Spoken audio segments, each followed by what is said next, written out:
Welcome back, boys. Today we have a clip from the Diary of a CEO. The real reason modern life is silently breaking men. Let's check it out.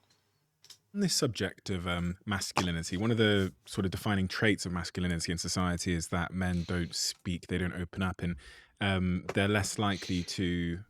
I think they struggle more to form friendships. I've certainly found that to be the case in my life. If you drop me and my partner in London, as actually has happened, and she wasn't from here, she's never lived here before, it only took her a couple of months before she's got a group. She's going to these like dance, this class, and I'm away doing Dragon's Den next week, so she's found a group of Portuguese girls and she's going to go watch the match. And I could never. I don't know how the hell she's made friends. I've made 0 new friends in London in 5 years. Mm-hmm. My friends are my colleagues and my friends that I've had for 10 years. That is it. I don't make new friends.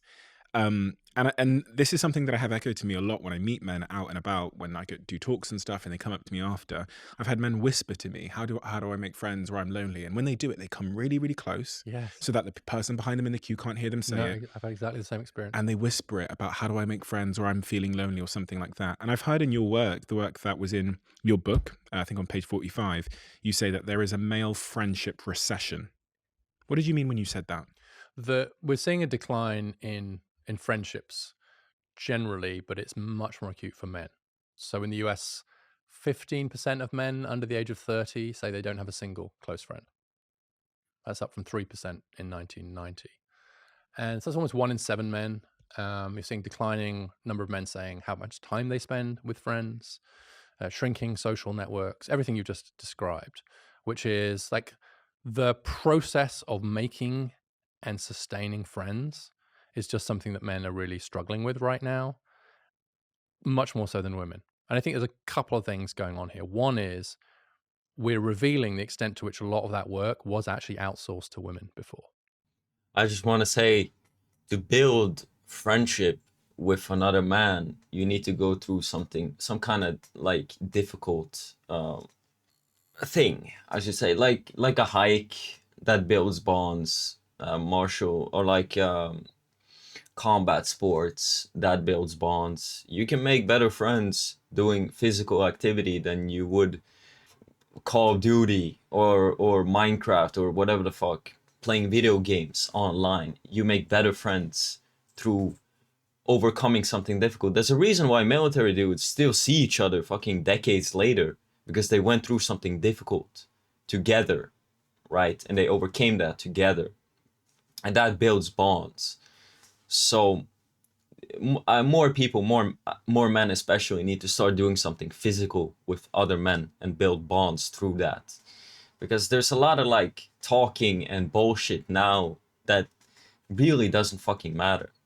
Especially with like school. Like there's a lot of people that leave school and then suddenly like all their friends disappear because all you had were school friends, right? And the same with like colleagues. Your colleagues aren't really your friends like that. If you're in a couple, how often are the social arrangements made by the women? They do a lot of that maintenance, the relationship maintenance, and the men free ride on the women, right? Every like weekend plan that's outside of my comfort zone, pretty much most of them come from my partner. All right, she's organized something. She's an organizer. She wants to go try this thing. Right. And you're Let's like, go do vegan sushi roll. I just want to play Far Cry 5. Or I just want to lie on my back and watch Manchester United. All right, fine. Exactly. I chose the wrong thing. I don't. So I think like, and women have been better at it, and men haven't had to do as much of it. So in some ways, like, I think we're being exposed a bit more in the sense that like women aren't doing as much of that work for us anymore. They're saying, look, I'm like, it's not my job to create your friendship network for you. So we're having to do it. The thing I don't like when I meet like new men, like if I'm looking for friends, it's like men who don't speak their mind. You know, they like, I see it all the time. They hold back, and I don't respect that. I don't respect man who holds back. And we're not very good at it. And we're certainly not very good at it yet. And I've had the same experience. I mean, I wrote a bit about loneliness, and I spoke at an event not that long afterwards, and I had a couple of young men, exactly the same as you, just come close and just say, I'm incredibly lonely. And thank you for talking about this. And you end up hugging them. And like, and actually for me, I was talking to someone about this the other day. There's something about loneliness breaks my heart in a way that other forms of suffering don't. And I don't know why, but if I hear about someone that's really lonely, my mum was talking about this guy who she ran into him, and he was going to this supermarket, and he was in front of her, in the queue, and she's like, "No, I'll go after you." He's like, "No, you go first." And he says, "I'm on my own." And actually, the hours after dinner, especially in the summer, they're the hardest. So I always come down here to the supermarket, and I buy a couple of things, and then come back and have a chat, and it fills my time. And my mum, because she's like a massive, she's like a social worker to the world, she ends up chatting to him and getting his phone number. But actually, that just pierced my heart. And so when you hear about these men, young, old, women who are lonely, I think it's, and so and back to our earlier bit of the conversation too, is like those institutions that maybe used to kind of connect you to other people, right? Where do you make friends? And you just said at work, right? And so I think our colleagues in some ways become our friends, and that's not necessarily a bad thing. I'm not saying it is a bad thing, but it's different to the friends you've made at church or through your sports or through, do you know what I mean, or wherever. And so the other thing I'll say about this is, have you heard of the men's sheds movement? I don't know what a men's sheds is, but I've heard of male groups and stuff emerging. Yes, there's a lot of male groups emerging. There's one which is the Australian government just funded this in Australia. It's called the men's sheds, and they're places where men go and fix stuff. Like you'll bring a lawnmower, right? Do stuff. Right? One of the things that I've really learned from this, and I wish I'd known more about it before. It's like, have you heard of this thing about men communicating more easily shoulder to shoulder than face to face? Have you come across this? Yeah, I've heard about this. It's really interesting. So when my wife would sometimes, when our boys came home from school, she'd sit down directly opposite them, like across the breakfast bar type thing, right? And she'd sit directly opposite and give them protein. And then she'd be like, "How was your day?" Yeah. And they'd be like, "Oh." Right? She'd be like, "Yeah, right." And then later on, we'd be driving somewhere or watching soccer or playing a video game, like shoulder to shoulder, and they'd be like, "Yeah, this weird thing happened today," with her or with me, right? So eventually I said, "You've got to stop staring them in the face. That's not how men open up," right? And so the men's sheds movement is actually, I think, based on a profound insight, which is that men have to be doing something in order to be being with their friend. Go into any coffee shop and count how many people are sitting there staring at each other for hours on end. Not saying, right, and then go to fishing, road trips. It's the only explanation for golf. Do you play golf? No. Thank God. But like when a guy is saying, "Do you think I should use the 5-iron?" Yeah. I don't play golf either, right? But what he's really saying is, yeah, or I'm lonely, or I need help. And so there is something to be said for like men, and even people have studied actually how men stand in relation to each other at like a party or something. When I've told you this, you won't be able to stop looking. Is that men actually are always at a bit of an angle, right? We just don't stand face to face. It spikes our threat, cortisol, or whatever. So we always stand a little bit of an angle. But also like doing something together requires us to be more shoulder to shoulder, which is why some psychotherapists now, they do walking talking therapy. They've realized that with men especially, like sitting them down and staring at them is less effective quite often than going for a walk. You've done therapy, haven't you? Yeah, I've done therapy and I've done couples therapy, and I will say that I did much better with a male therapist, and one of them we did walk. And so I'm basing some kind of personal experience, which is like there's something about sitting on a chair or kind of and being stared at and told to open up. I've been there. Do you find it hard to do that? Yes, I do. I find it really, really hard. When I did couples therapy and I've done individual therapy, found it really hard. I found it even harder in couples therapy. Was it a male or a female therapist? I had a male therapist, and then I had a male and female therapist at the same time. Okay. It's interesting because in couples therapy, I found it easier in individual therapy. I find it easier with a man, I think. Yeah, it's one of the reasons I'm really worried about the declining share of men in psychology and therapy. I mean, we're emptying the men out of those professions. Really? Yeah. The share of men going into psychology and counseling has plummeted in the US and the UK. So there are fewer and fewer men. It's getting harder and harder to find a male therapist. Now, maybe that doesn't matter, but I absolutely think it matters. And again, we're basically, like you've just shared your experience, I'll share mine, is that I think to have the option, and when one of my kids really needed therapy too, I think for him, he did so much better with a man. And I think there's some, depending on the nature of the problem, maybe that you're, but it's just something about like an intuitive connection. If you're a B2B marketeer, then you'll want to stick around for the next 30 seconds or so. I've been this podcast. I think I heard you say that going to couples counseling with your partner was one of the most difficult things you've ever done. This is a quote. The hardest thing you've ever done as a man is when him and your wife went to couples therapy. You said that on Scott Galloway's podcast. Yes. Why?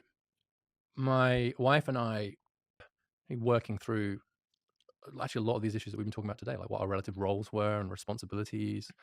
And she's been very successful professionally, and we've raised our kids together. I've been a stay-at-home dad and then worked and so on. And there was this moment where it was really one of those pivotal moments in your life where I was talking about what I'd done at home and how I'd supported her career. And she looked at me and said, "You seem to think the problem is that you're not feminist enough. The problem is that you're not masculine enough." That's a moment. That's a real moment. And we then started talking, what did she mean by that? It was about responsibility. It was about stepping in some ways, some of those roles. And what I came to realize, and this is in some ways the book underneath that book, which is my own journey and my own struggles with my own sense of what does it mean to be a man?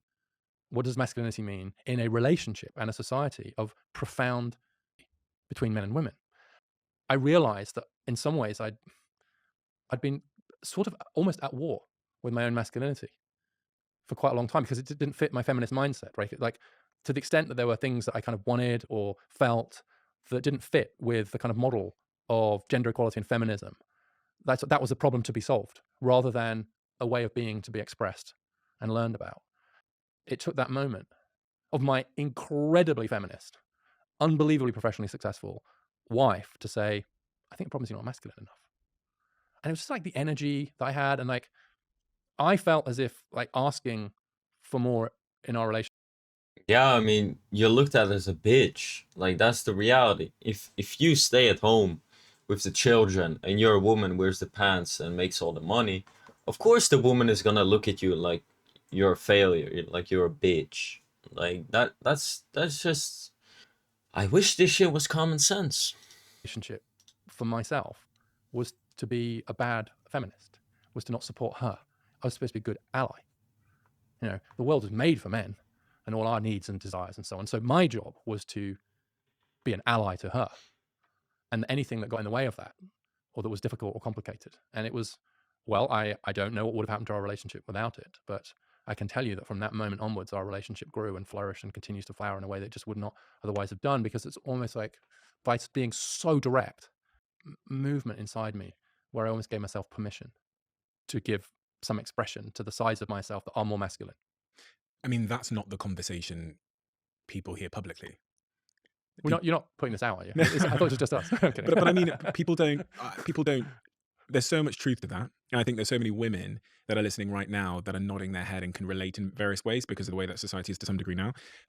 But that's not the narrative we hear, that a woman would turn to you and ask you to be more masculine in the context of sort of the typical idea of what masculinity means, or at least what it means to her.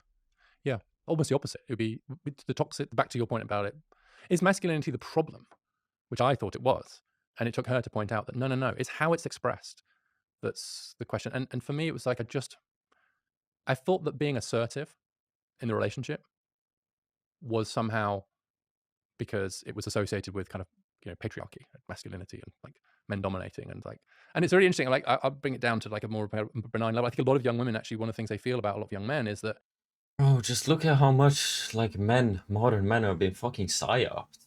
Like, what the fuck? it's almost like a lot of those men almost don't feel they have permission to be assertive.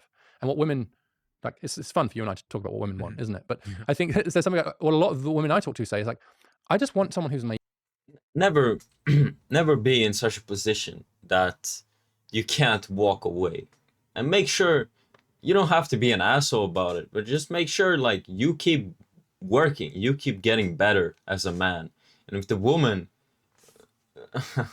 starts to have a problem or does not follow your fucking lead, make sure she knows you can fucking replace her. That's just how it is. Like, if a woman does not follow you like that and you keep improving and keep grinding, then what's the fucking point of having the woman? They just hold you back from your potential. always whisper like bullshit in your ear. Equal. And that's so weird to say now, right? But they want someone that's a partner that's with them, and they say, well, what should we do tonight, or where should we go for dinner? And if he says, I don't know, you decide. I don't mind, right? It's always just like, well, no, you decide and you make a plan. Women are like, they're more at ease if, for example, you just fucking control the situation, what fucking movie you go to or where do you fucking go to eat. Women are just more okay with just following. So yeah, you're kind of, how do I say it? You're kind of like burdening your woman in a negative way if you let her make these decisions that you can easily fucking make yourself. It's like, don't ask the woman where did you want to fucking eat and shit, because that's annoying the woman basically. It's like, what the fuck, you don't even know where you want to go fucking eat? Are you a dumbass? Plan, and you book it, you like show some agency here.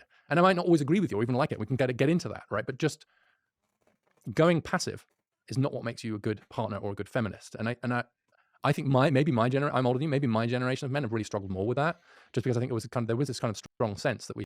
Yeah, I mean, bro, dudes back in the day were massive fucking simps. That we needed to sort of, just in order for women to become bigger, we had to make happy life. No, happy wife, happy life. Bullshit, bro. And then they wonder where their fucking nuts went. They become like emasculated, like eunuchs. make ourselves smaller. And I think that was a profound intellectual and, for me, emotional and relational error. The point is, we all need to get bigger. We all want to rise and grow and challenge each other to grow, not silence ourselves or bench ourselves. Following going through that process with your partner, how did you change? I became much more willing. So one of my issues is I'm quite agreeable, right? So I avoid conflict quite a bit. But I also saw like provoking conflict and disagreeing and arguing as like bad for the relationship, and also like me doing it as a man, like bad for her. And so I actually became much more willing to say, no, I don't want to do that. I want to do this. Or I want to go there, not there. Or I'd like to do this, not that. And it caused more arguments, which was uncomfortable for me. If you make your stand and you legit stand by it, the woman will like how do I get brutal? Like, the woman will get wet.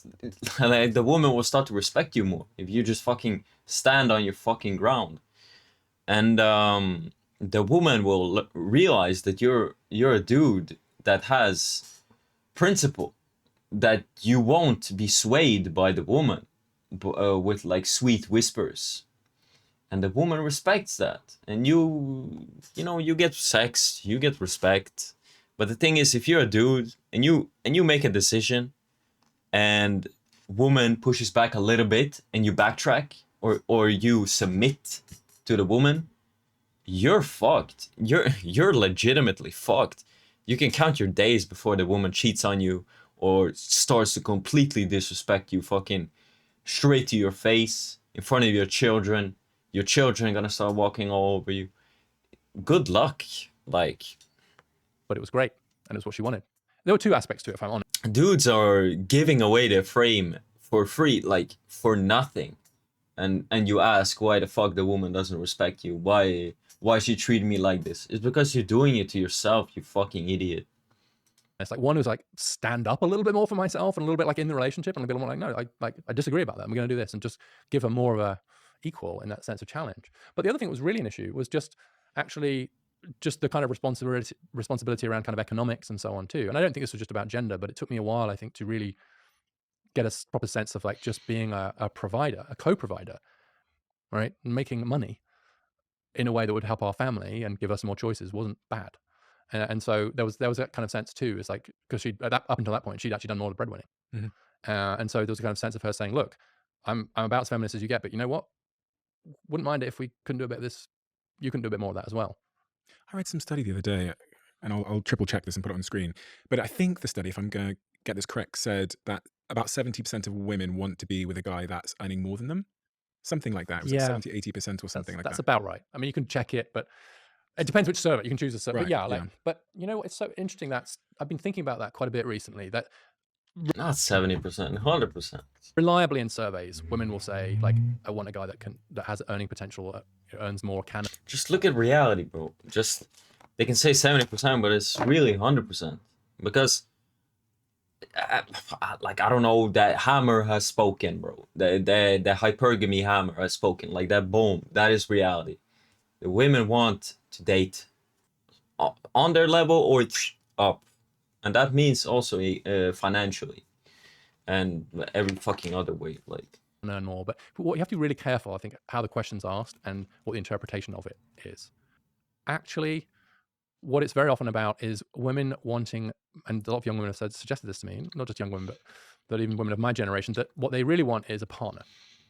And earning is a really good proxy for someone who's got their act together, right? Yeah. Someone who's a good earner Yeah. is also going to be a good father, probably, and a good partner, and so on too. So it's actually just a really good signal, right? The labor market's a very good signal of. oh my god, why do I keep finding these videos with like partner? Like, what the fuck? Nah, we're not looking for a partner, we're looking for a woman. All kinds of other skills and so on. So that's number one. I think they're actually just getting someone who, like, he's got his act together, right? He's good thing. He's got skills. He's got agency. He's like, and those are good in all kinds of other circumstances too. So when I was a stay-at-home dad, I like to think I had a lot of agency, and I didn't like lie on the sofa all day. Like, I did stuff and organized stuff. And so I think it's partly that, but it Yeah, but in the woman's eyes, that shit doesn't fucking matter. You're still a bitch. also think it's partly because a lot of women want options to maybe take some time themselves to be at home. And that's a really interesting modern development, right? Is I think the feminist call now from a lot of women to men is like, I don't know if I'm going to want to take time out to kind of raise the kids, but I'd like the option. Yeah. Right. And that's only an option if you're doing your bit, if you're earning. Right. And so I do know some women who are like very successful professionally, and then they have kids and their partner is much less successful. Like, I know one couple where he was literally a kind of failing musician, as she was like this partner in some law firm or whatever. Right? So it was like a movie. It's so stereotypical, but and she has kids, and she's like, well, I'd like to have a bit of time, but I ain't gonna live on his, solo guitar YouTube salary or whatever it was, right? And at that point, she's mad at him. Maybe a little bit too late, but she's like, I just like you to give me the option. And of course, we want it both ways now, right? Like, it was great for me to be able to have time at home, while my partner was able to just go for it professionally for a while, just totally go for it. That was beautiful for both of us. But we shouldn't make the mistake of thinking that it shouldn't go both ways. Like, we couldn't get rid of the provider model. We got to think about ourselves as co-providers of a whole bunch of things: money, time, love, energy, and not take ourselves out of the equation at all. That's not what the women's movement was about. The women's movement was about women securing economic independence, not about men losing it. That's not attractive. You've got 2 sons, right? 3. 3 sons, okay. Yeah. So I guess this kind of brings us to the penultimate point, which is, if you were sitting down with all 3 of your sons, which you might have done already, and they said to you, Dad, listen, If you do this shit, the woman will not truly respect you like that. The thing is, it's sad, but a lot of dudes have never experienced like a true, like, primal fucking like attraction from a woman, bro. The shit they do for the guy they truly give a fuck about. If dudes truly understood what the fuck these women actually do to the guys that are the top tier dudes in the women's eyes, it's insane. Like, a lot of dudes are settled for, or like the woman settled for them, and they don't get that treatment. They're okay with the scraps that they're getting because they don't know any better. But what does it mean to be a man in the modern world? What should I do? Should I hold the door open? Should I don't know, go to the gym? Should I pursue a high-flying, bread-winning job? What does it mean to be a man? What advice would you give them about being a man in the modern world? Honestly, the advice that would set them up to be successful in their romantic relationships and in the world and in their mind. Yeah, well, it's interesting because in some ways, I think the fact that conversation might almost be a sign of failure. Read history and philosophy, start a combat sport, be honest and unapologetic. So just speak your mind on shit, and don't give a fuck about others' opinions. And don't let it like sway you or influence you. Go 100% in your ambition and dream. Don't regret that shit. because there is no medicine for regret. So yeah, that's just a little bit of it. Not just individually, but more socially, because I really believe that people believe their eyes Oh, and find God as well. before they believe their ears. And so what I would really hope is that I've been showing, not telling. That it's not a curriculum. It's not a here's the 4-point plan for modern masculinity based on my years of research. It's more like, well, you've seen how I am. You've seen how I am with your mom. You've seen how I've worked. You've seen how I raised you. You've seen how I interact with people. And there's this lovely phrase from a philosopher: is in the thick of daily life. Like, how are you in the thick of daily life? You've seen me help that person. You've seen me, like, they tease me because I pick up the Lime scooters all the time, right? Because someone's going to trip over them, right? You've seen how I've reacted, right? And I haven't done that kind of saying, oh, this is masculinity, but you've seen me do certain things that you've just kind of imbued along the way. So that sounds like a cop-out, but I won't cop out completely, because I think I would say, look, first of all, recognize that there are on average differences, right? So there are going to be things that you're going to be inclined towards or want to do that are just different, right? There's nothing wrong with masculinity. There's nothing wrong with some of these impulses and instincts that you've got, right? Of course, you want complete gender equality. And so you're going to look for partners who are going to give you that as well. And above all, and so the first two, I'd open the door for sure. Yeah. What was the second one? I can't remember. But you said open the door.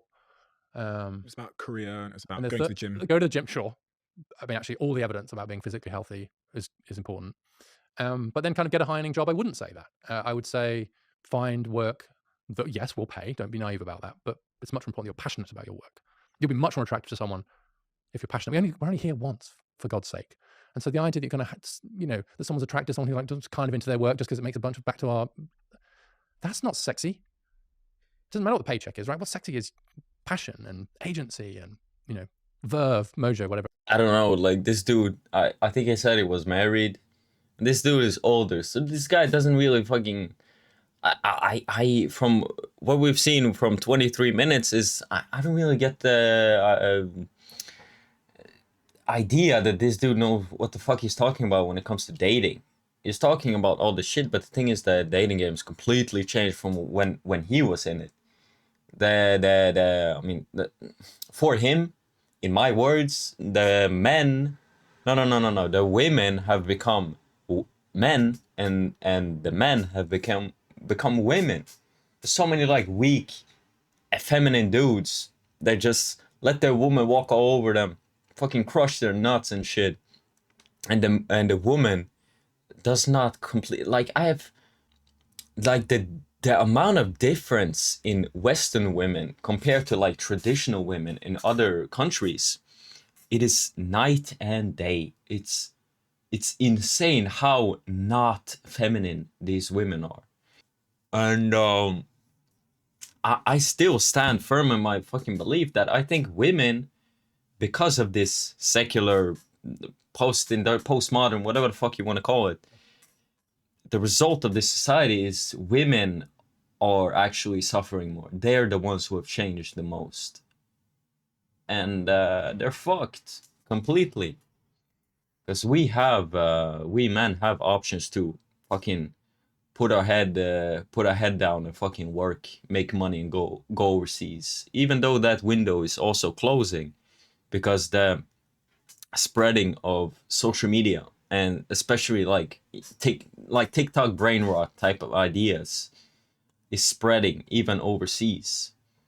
Yeah, and I don't know what like the outcome of this is gonna be, like the fallout, because men and women are becoming more and more incompatible.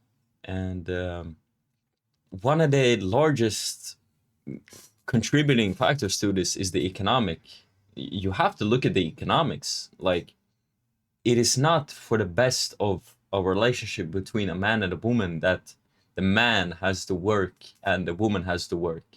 Because what the fuck happens then? Then the government or the fucking bureaucracies start to take care of your kids and teach them shit and learn to talk back. They start to not even listen to their own fucking parents, right? That shit is dystopian as fuck if you think about it. So absolutely, I would advise all of that. I actually think it's kind of weird, back to the dating thing. In some way, I think it captures a lot of our conversation, though, which is that I've tried to raise them in a way that would give them the courage to ask a girl out, the grace to accept no for an answer, and then the responsibility to make sure that either way she gets home safely. So what I've got in there is a little bit of agency, a little bit of leaning in, a little bit of taking a risk. It's a risk to ask someone out, right? And I think risk taking is on average a bit more masculine. That's secondly, you have no sense of entitlement about that, and if you've read it wrong or whatever, and she's like, no, thank you, like, you are totally cool with that. But then thirdly, go in with that shit with abundance mentality and outcome independence, and don't ever be sorry for asking a woman out or showing interest, because what the fuck, you're a human trying to connect with another human. There's nothing to be ashamed about or scared about or ashamed about or any kind of fucking negative thing about it. You're a human trying to connect with another fucking human. Isn't that like one of the fucking most natural pillars there is? Like, what the fuck? That's like water is wet. Like, what? Mountain is a mountain. Like, what? like, there is a responsibility to make sure people are kind of safe. And if you're in a position where you're a little bit stronger and able to do that, great. In fact, I had a rule with my kids that they had a curfew, but actually they broke the curfew because they were getting someone home safely. They got an exemption from that. And there was one night when my sons came home, I was waiting for him, and it was 30 minutes after curfew, pouring with rain. He came home, drowned rat, and he'd walked a girl home, got her home safely. It's like, I like to think that sort of formulation is capturing some stuff that is a bit more inherently masculine, but in a world where there's no entitlement, there's no sense of inequality. And I don't think that's I'm not gonna tell this dude how to raise his children. So it's a horrible formula. And generally speaking, I've kind of found a lot of men and women like, yes, actually, I would quite like you. I mean, it's a covered garage order. I would actually quite like to kind of make sure that I get to my car safely, kind of whatever. And I don't think that's patriarchy. I think that's good manners and responsibility. What that doesn't mean is that, and you do it for your boss, you do it for somebody else. It doesn't mean that there's any going back to a world where that gave you some sort of extra power in the labor market or something like that. So I think it's really difficult, honestly, right now to get this right. I think too many people are also treading on eggshells a little bit too. Yeah. Like they do, rather than run the risk of doing something wrong, they do nothing. If you love the Driver CEO brand and you watch this channel, let's check some comments. I found that most people aren't worth knowing. I'm incredibly lonely. Often I feel there is no impact whatsoever whether I exist in this world. Whether I exist in this world, it makes no difference. What's the meaning of my life if all I have to live for is myself? I've got plenty of love to give, but no one wants it. Been single for my whole existence. 39 years. I'm invisible to women on dating apps. I'm an introvert with social anxiety. Came from an Eastern culture living in the West. I feel so isolated. One of the steps a lot of people kind of have to get is like, you don't wait for purpose. You give it to yourself. Like, what is something you know or you see and you can do that you aren't doing? Like, that can become like, you have to give yourself purpose. That's like that's one thing. He lost me at extremely feminist wife.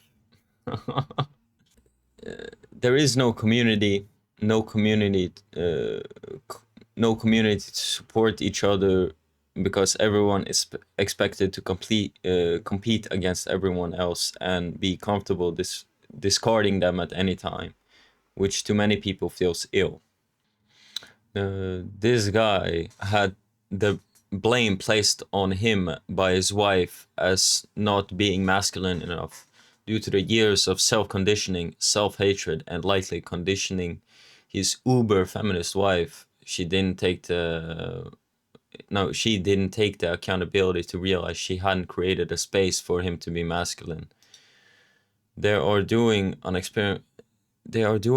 experimental relationship with stay-at-home father, which is abysmal outcomes more often than not when it comes to relationships. Fatherhood might be better if a ruinous situation like divorce, cheating, or paternity fraud doesn't enter. Relationships thrive when people are given not a sandbox but support to their natural state. Picking good parents is part of the process, and a feminist is never ever a good one. This discussion is all about developing and keeping masculine frame. This guy mistakenly thought surrendering his frame would make him an ally of feminists. Then he finds out his wife lost attraction to him because of this. A lot of men, especially millennials, are finding this out the hard way, but it's usually involves the woman ending the relationship. Like this is the thing, bro. I mean, I said this, right?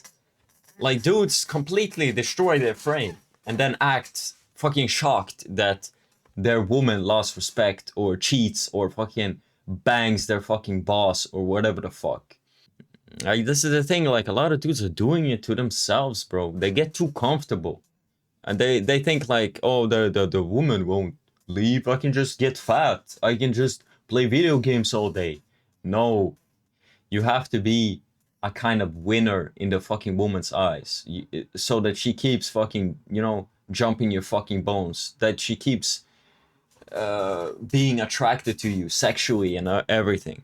It's anyway, boys, I hope you guys enjoyed this one. Remember to keep your fucking frame and don't be a bitch, and never be afraid to fucking walk out. Yeah, I hope you guys enjoyed this one. I catch you boys on the next one. Take care of yourself.